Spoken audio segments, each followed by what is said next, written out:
Hello everyone, welcome back to the channel. In this video, I'm going to walk you through how to create a job board website using Squarespace. So creating a job board website using Squarespace is a great way to connect employers with job seeker.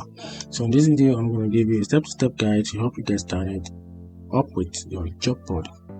So visit the Squarespace website, sign up for an account or log in if you already have an account.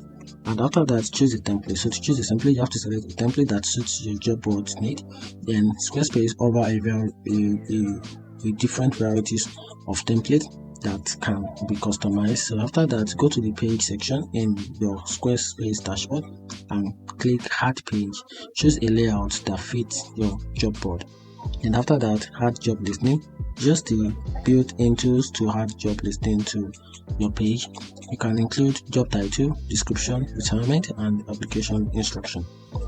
And after that, you can simply customize your design. So use the drag and drop editors to customize the design of your job board. Then add your own image, your text, and other elements to make it unique and fantastic.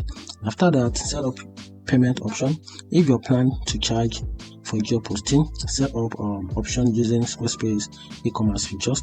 Then ensure your job board is optimized for search engine by adding relevant keywords, matter description, and alt text for image. And after that, you can preview your job board to make sure everything looks good. Once you're satisfied, then click on publish to make your job board go live. And that's it. Find this video helpful, turn on the notification button and subscribe for more content like this.